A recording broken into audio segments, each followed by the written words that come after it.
അർജുൻ ആംഗിയുടെ കേസിൽ പോലീസ് കാട്ടിയ ജാഗ്രത അത് മറ്റു കേസുകളിലും ഉണ്ടോ എന്നുള്ളതാണ്. നീറ്റ് സമരത്തിൽ പ്രതിഷേധിച്ച വിദ്യാർത്ഥികളെ അധിക്ഷേപിച്ച സംഘപരിവാർ സഹയാത്രികൻ ടി.ജി. മോഹൻദാസ് ഇപ്പോഴും സുരക്ഷിതനാണ്. കലാപാഹ്വാനമടക്കം ഗുരുതര വകുപ്പുകൾ ചുമത്തിയിട്ടും മോഹൻദാസിനെ ഇതുവരെ അറസ്റ്റ് ചെയ്തിട്ടില്ല.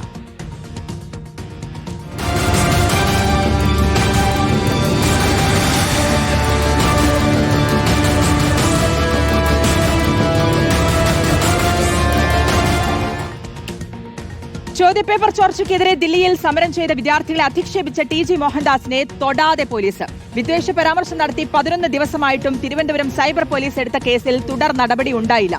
വിദ്വേഷ പരാമർശമുള്ള വീഡിയോ സാമൂഹിക മാധ്യമങ്ങളിൽ നിന്ന് നീക്കം ചെയ്തിട്ടുമില്ല. സാമൂഹിക മാധ്യമങ്ങളിൽ ടി.ജി. മോഹൻദാസ് ഇപ്പോഴും സജീവമാണ്. ആർ റോഷിപാലുണ്ട് വിശദാംശങ്ങൾ നൽകാൻ. റോഷിപാൽ, ഇത്രയും ദിവസമായിട്ടും എന്തുകൊണ്ടാണ് ടി.ജി. മോഹൻദാസിനെ തൊടാത്തത് എന്ന് തന്നെയാണ് പ്രധാന ചോദ്യം. ഇപ്പോൾ നമ്മളിതിപ്പോൾ ഇന്നത്തെ ദിവസം മുഴുവൻ ചർച്ച ചെയ്തുകൊണ്ടിരിക്കുന്നത് അർജുൻ ആംഗിയുടെ വാർത്തയാണ്. അർജുൻ ആംഗിയിലേക്ക് എത്തുന്ന നടപടി അല്ലെങ്കിൽ പോലീസിന്റെ നീക്കങ്ങളൊക്കെ എത്രത്തോളം കാര്യക്ഷമമാണ് എന്നുള്ളത് കണ്ടതാണ്. പക്ഷേ ടി.ജി. മോഹൻദാസിന്റെ വിഷയത്തിലേക്ക് വരുമ്പോൾ എന്താണ് സംഭവിക്കുന്നത്?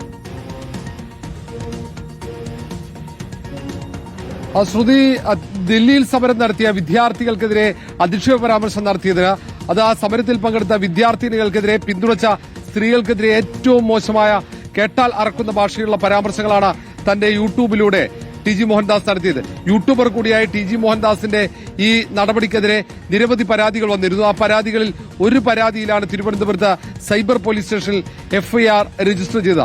എഫ്ഐആർ രജിസ്റ്റർ ചെയ്ത ദിവസങ്ങൾ പിന്നിട്ടും ഇതുവരെ ടി.ജി. മോഹൻദാസിനെ അറസ്റ്റ് ചെയ്തിട്ടില്ല എന്നാണ് ഏറ്റവും പ്രധാനപ്പെട്ട കാര്യം.